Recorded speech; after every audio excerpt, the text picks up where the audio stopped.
अस्सलाम वालेकुम। आज हम बनाएंगे बहुत ही यूनिक और टेस्टी चिकन हांडी की रेसिपी। इसमें ना तो प्याज का इस्तेमाल करेंगे और ना ही टमाटर का। बहुत ही डिफरेंट तरीके से बनाकर हरी भरी ये चिकन हांडी तैयार करेंगे।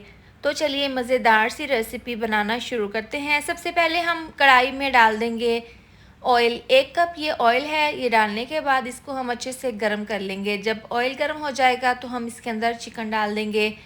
1 किलो मैंने यहाँ पर चिकन लिया है, अच्छे से इसको वॉश कर लिया था। अब ये तमाम चिकन डाल देंगे ऑयल में। इसके साथ ही जायके के हिसाब से 1 चम्मच डाल देंगे नमक। अब चिकन को हम ऑयल में फ्राई कर लेंगे। इतना फ्राई हमने करना है कि इसका कलर हल्का सा गोल्डन हो जाए।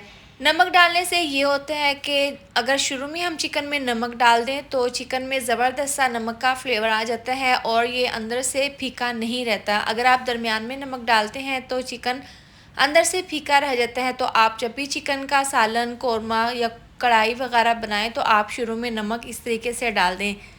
तो देखिए यहाँ पर 2 से 3 मिनट लगे हैं, ज़बरदस्त सा चिकन में कलर आ गया है। अब चिकन में हम डाल देंगे दूध। यहाँ पर मैं पानी का इस्तेमाल नहीं करूँगी। 500 ml ये दूध है, यानी कि 1 गिलास। इस तरह से डालने के बाद इसको मिक्स कर लेंगे और मीडियम आंच पर इसको तकरीबन कवर करके 12 मिनट के लिए हम पकने के लिए रख देंगे। तो जितनी देर में चिकन को हम गलाएंगे उतनी ही देर में हम इसके लिए ज़बरदस्त सा हरा भरा मसाला तैयार कर लेंगे। तो यहाँ पर मेरे पास काफ़ी मिकदार में है हरा धनिया और साथ में सब्ज़ मिर्चें हैं। ये तीखी वाली नहीं है। देखिए ब्लेंडर जग में थोड़ा सा पानी डालकर मैंने ज़बरदस्त सा ये हरा भरा मसाला तैयार कर लिया है। अब इसको हम साइड पे रख देते हैं। इसको हम आगे जाकर इस्तेमाल करेंगे। तो देखें यहाँ पर इसको पकते हुए तकरीबन 10 मिनट हो गए हैं। ढक्कन खोलकर हम चेक कर लेते हैं। दूध डालने से बहुत ही क्रीमी सा, बहुत ही यमी सा फ्लेवर आएगा चिकन में। इसके साथ ही तकरीबन 3 चम्मच लहसुन अदरक का पेस्ट शामिल कर देंगे। इस तरह से डालने के बाद इसको हम मिक्स कर लेंगे। चिकन में लहसुन अदरक का पेस्ट शामिल करने के बाद इसको हमने 1 मिनट के लिए पका लिया है। इसके बाद जो हमने ज़बरदस्त सा इसके लिए हरा मसाला तैयार करके रखा था वो इसके अंदर डाल देंगे और इस तरह से हम इसको मिक्स कर लेंगे। मिक्स करने के बाद अब इसको हमने दोबारा से 1 मिनट के लिए कवर करके पकने के लिए रख देना है। इसके बाद इसके अंदर हम स्पाइसेस डाल देंगे। 1 चम्मच सफ़ेद मिर्चों का पाउडर शामिल कर देंगे। अगर आपके पास ये ना हो तो आप पिसी हुई काली मिर्च का भी इस्तेमाल कर सकते हैं। इसके साथ ही 1 चम्मच धनिया पाउडर इसके अंदर डाल देंगे और आधी चम्मच डाल देंगे ज़ीरा पाउडर। नमक इसमें हम नहीं डालेंगे क्योंकि नमक हमने शुरू में डाल दिया था। अब ये तमाम मसालों के साथ चिकन को हमने अच्छे से मिक्स कर लेना है। देखिए चिकन में अभी थोड़ा बहुत दूध बाकी है तो इतना हमें चाहिए पानी इसमें, क्योंकि हमने मसालों को हमने यहाँ पर अच्छे से पकाना है। तो अच्छे से मसालों को मिक्स करने के बाद इसको हम कवर कर देंगे 2 मिनट के लिए।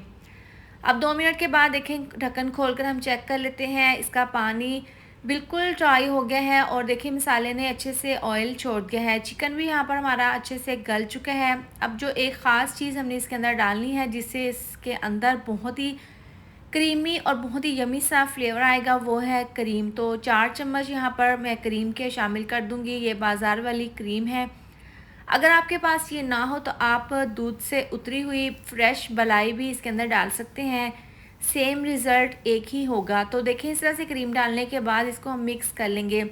अभी थोड़ी देर पहले इसके अंदर काफ़ी ऑयल था, लेकिन आप देख सकते हैं क्रीम डालते ही इसके अंदर से ऑयल बिल्कुल गायब हो गया है। तो इसका सिंपल तरीका ये है कि अब हम नीचे से आंच बिल्कुल स्लो कर देंगे और इसको हम तकरीबन 2 मिनट के लिए कवर कर देंगे। इसके ऊपर से वापस ऑयल अच्छे से आ जाएगा। तो लीजिए ज़बरदस्त सी, बहुत ही लजीज बेहतरीन सी हमारी ये हरी भरी चिकन हांडी बनकर तैयार है। आप इसकी फ़ाइनल लुक देख सकते हैं। इसकी ग्रेवी थोड़ी सी मैंने पतली ही रखी है। अगर आप थिक रखना चाहते हैं तो आप अपनी पसंद से रख सकते हैं। तो आप इसकी फ़ाइनल लुक देख सकते हैं। बहुत ही ज़बरदस्त, बहुत ही टेस्टी ये हरी भरी चिकन हांडी बनकर तैयार हुई है। देखने में ये जितनी खूबसूरत लग रही है, खाने में तो बहुत ही ज़्यादा टेस्टी बनकर तैयार हुई है। अब बारीक कटा हुआ धनिया, बारीक कटी हुई सब्ज़ मिर्चें डालकर इसके ऊपर हम इसकी ज़बरदस्ती गार्निश कर देंगे और साथ में टमाटर का फ्लावर बनाकर इसके ऊपर रख देंगे। तो आप इसकी फ़ाइनल लुक देख सकते हैं। आप भी इस तरह से मज़ेदार सी रेसिपी को अपने घर पर ज़रूर ट्राई करें। वीडियो अच्छी लगे तो लाइक और शेयर कर दें। अगर आप मेरे चैनल पर न्यू हैं तो चैनल को सब्सक्राइब कर दें। मिलते हैं नेक्स्ट वीडियो में। अपना ढेर सारा ख्याल रखें। अल्लाह हाफिज़।